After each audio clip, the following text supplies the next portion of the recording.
மதுரையில் ஏற்பட்டுள்ள எரிவாயு பற்றாக்குறை காரணமாக எல்பிஜி நிலையங்கள் மூடப்பட்டதால் ஆட்டோ ஓட்டுநர்கள் மிகுந்த சிரமத்திற்கு ஆளாகியுள்ளனர்.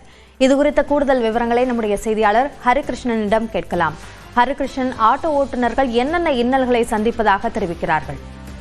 அபிநயா, இந்த வளைகுடா நாடுகளில் ஏற்படக்கூடிய போர் பதற்றத்தின் காரணமா நாடு முழுவதும் கேஸ் சிலிண்டர் தட்டுப்பாடு ஏற்பட்டிருக்கு. அந்த வகையில மதுரையில பொறுத்த மட்டும் இந்த கேஸை பதுக்கி கள்ளச்சந்தையில விற்பனை செய்யறவங்க கூட நேற்று 2 பேர் மேல கைது பண்ணியிருக்காங்க.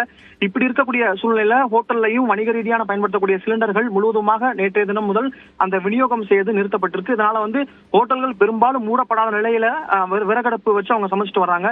இது ஒரு புறம் இருக்க, அதாவது போக்குவரத்து ரீதியா ஆட்டோ ஓட்டுநர்கள் பயன்படுத்தக்கூடிய அந்த எல்பிஜி கேஸ் எல்பிஜி மூலம் இயங்கப்படக்கூடிய அந்த ஆட்டோக்கள் முழுவதுமா தற்பொழுது நிப்பாட்டப்பட்டிருக்கு. என்ன காரணம்னா, மதுரையில மொத்தம் ஒரு 5க்கும் மேற்பட்ட எல்பிஜி சிலிண்டர் கேஸ் சிலிண்டர் நிலையங்கள் இருக்கு, ஸ்டேஷன் இருக்கு. அங்க அந்த சிலிண்டர் தட்டுப்பாடு காரணமா, கேஸ் தட்டுப்பாடு காரணமா அந்த 5 ஸ்டேஷனுமே மூடப்பட்டிருக்கு. இதன் காரணமா அந்த ஆட்டோ ஓட்டுநர்கள் கிட்டத்தட்ட முழுவதுமா பாதிக்கப்பட்டிருக்காங்க. மதுரையை பொறுத்த மட்டும் 500க்கும் மேற்பட்ட ஆட்டோக்கள் எல்பிஜி மூலமா இயங்கப்பட்டு வருது. இந்த ஸ்டேஷன் மூடப்பட்ட காரணத்தினால அவங்களுடைய வாழ்வாதாரம் முற்றிலுமா பாதிக்கப்பட்டிருக்கு. இதனால அவங்க சின்ன சின்ன இடங்களுக்கும், பெரியார்ல இருந்து ஒரு திருப்பரங்குன்றம் டூரிஸ்ட் சுற்றுலாவில இருந்து நிறைய பேர் வருவாங்க, ஆட்டோவை பயன்படுத்துவாங்க. அந்த சூழ்நிலையில அவங்க அந்த ஆட்டோக்களை பயன்படுத்த முடியாத நிலை ஒன்று ஏற்பட்டிருக்கு. இந்த எல்பிஜி சிலிண்டர் கேஸ் தட்டுப்பாடுனால முழுவதுமா அவங்களுக்கு வாழ்வாதாரம் முழுமையா பாதிக்கப்பட்டதாக வேதனை தெரிவிச்சிருக்காங்க. மதுரையை பொறுத்த மட்டும் அரசரடி, மேலூர், எல்லிஸ் நகர், வில்லாபுரம் உள்ளிட்ட முக்கியமான மாநகர் முக்கிய பகுதிகளில் இந்த எல்பிஜி ஸ்டேஷன் இயங்கப்பட்டு வருது.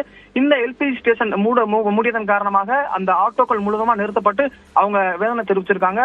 இந்த ஷார்டேஜ் சீக்கிரமா அவங்க சரி பண்ணணும் அப்படின்னு சொல்லிட்டு ஒரு கோரிக்கையும் முன் வச்சிருக்காங்க. அபிநயா, விரிவான விவரங்களுக்கு நன்றி ஹரிகிருஷ்ணன்.